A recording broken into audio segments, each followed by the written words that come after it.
दुनिया का कौन सा ऐसा कानून है कि आप काम लेंगे वेतन नहीं देंगे। किसी तदर शिक्षक की नियुक्ति हमने नहीं किया। यदि नियुक्ति गलत है तो जिन लोगों ने नियुक्ति का अनुमोदन दिया, जिन लोगों ने भुगतान किया, जिन लोगों ने नियुक्ति का प्रस्ताव दिया, उनके खिलाफ विभाग क्या कर रहा है?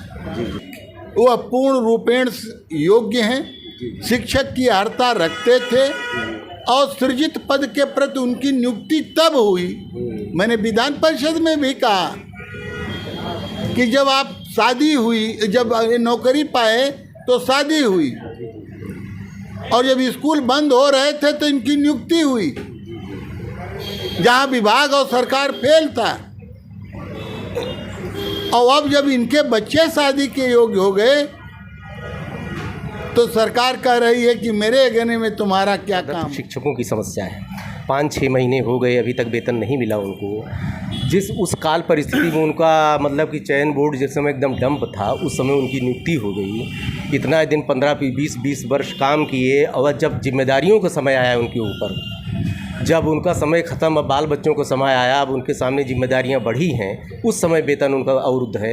आपने विधान परिषद में जोरदार आपने अपना जो है जोरदार ढंग से अपनी बात रखी, किंतु अभी तक उसका कोई सकारात्मक हल नहीं निकला। आगे आपका क्या प्रयास होगा? आदरणीय पांडे जी, विधान परिषद के माध्यम से मैंने पीठ पर दबाव दिया, अनुरोध किया, नेता सदन पर दबाव दिया कि दुनिया का कौन सा ऐसा कानून है कि आप काम लेंगे वेतन नहीं देंगे। किसी तदर शिक्षक की नियुक्ति हमने नहीं किया। यदि नियुक्ति गलत है तो जिन लोगों ने नियुक्ति का अनुमोदन दिया, जिन लोगों ने भुगतान किया, जिन लोगों ने नियुक्ति का प्रस्ताव दिया, उनके खिलाफ विभाग क्या कर रहा है? इस विभाग और अन्य जो जिम्मेदार लोग हों, चाहे जिस व्यवस्था के हों, यदि नियुक्ति गलत मान रहे हैं तो उनके खिलाफ क्या कर रहे हैं? क्यों नहीं किया उन्होंने? क्या बच्चे का यही अधिकार है? सरकार कहती है कि यह शिक्षक अयोग्य है।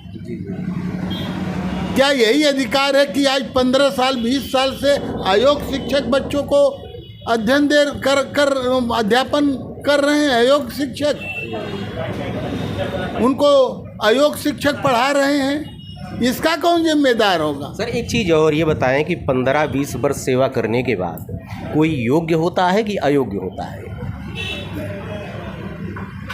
मैं अयोग्य नहीं कह रहा हूँ, मैं तो कह रहा हूँ कि वह पूर्णकालिक, वह पूर्ण रूपेण योग्य हैं, शिक्षक की अर्हता रखते थे और सृजित पद के प्रति उनकी नियुक्ति तब हुई।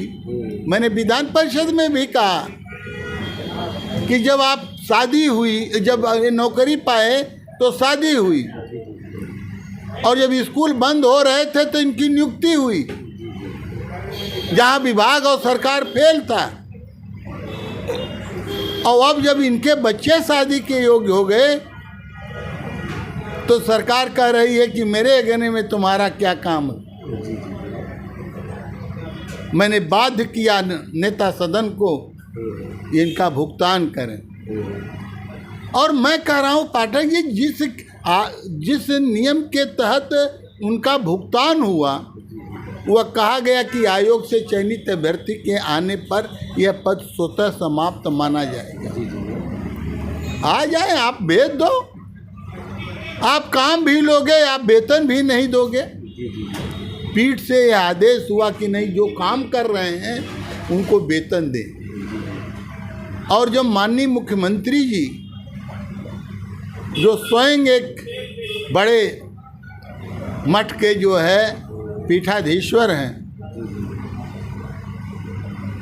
सनातन धर्म के, हिंदू धर्म के प्रवर्तक के रूप में उन पर पूरा हिंदू समुदाय विश्वास करता है। जब वह उद्बोधन कर रहे थे तो मैंने भी उठ कर के हाथ जोड़ करके निवेदन किया कि महाराज जी, ऐसे भी कुछ शिक्षक हैं जिनकी होली मुहर्रम होने जा रही, वह काम कर रहे हैं, 8 महीने से वेतन नहीं पा रहे हैं, लेकिन अब क्या कहा जाए। एक विधायक के रूप में, एक विधान परिषद के सदस्य के रूप में हम अपने मतदाता का, शिक्षा व्यवस्था की, छात्रों की समस्याओं को हम ध्यान आकर्षण तो करते। नहीं, बिल्कुल। अब जो ये समस्याएं हैं, हमारा पूरा संगठन जानता है, हर एक अध्यापक जानता है, हर एक पदाधिकारी जानता है। 16 तारीख को बैठक होने वाली है। उस बैठक में हम गोरखपुर फैजाबाद के विधायक के रूप में हम भी उसमें आमंत्रित हैं। मैं कहूँगा संगठन के अध्यक्ष से, उनकी कार्यकारिणी के, उनके जिम्मेदार लोगों से मैं कहूँगा कि इसके लिए कोई न कोई संघर्ष का रास्ता बनाया जाए। कुछ अध्यापक हमारे संघर्ष नहीं करना चाहते हैं। अब ये संगठन के अतीत में नहीं जाते कि बिना संघर्ष किए हमको कुछ मिला नहीं, किसी सरकार ने नहीं दिया। इस प्रदेश में कोई यह नहीं कह सकता कि हमने राज नहीं किया। चाहे जिस रंग का झंडा लेकर के आए, चाहे जो चुनाव चिन्ह लेकर के आए, इस प्रदेश की जनता ने, इस प्रदेश के बुद्धिजीवियों ने, इस प्रदेश के समाज सेवियों ने सबको राज करने का अवसर दिया।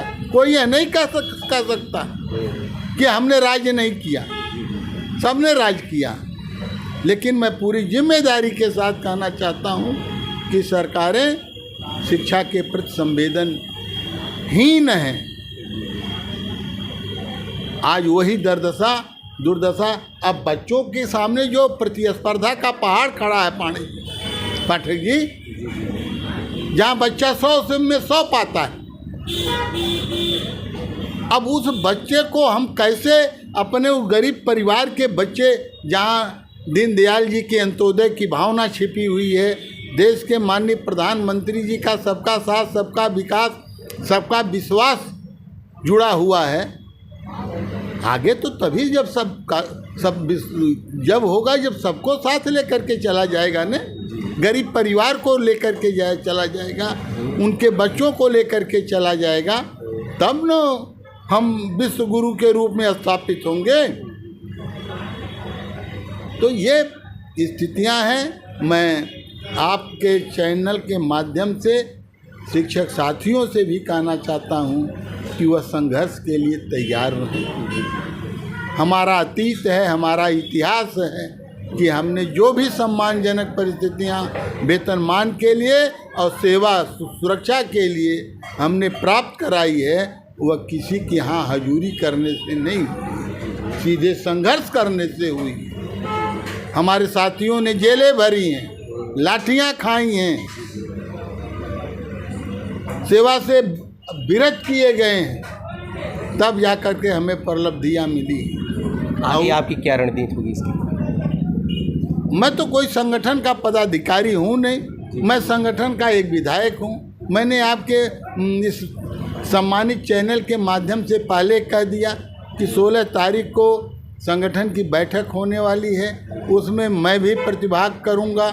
एक विधायक होने के नाते मैं अपने अध्यक्ष जी से, अन्य पदाधिकारियों से अनुरोध करूंगा कि कुछ संघर्ष के रास्ते अपनाए जाएं। सरकार को एक धक्का देने की ज़रूरत है।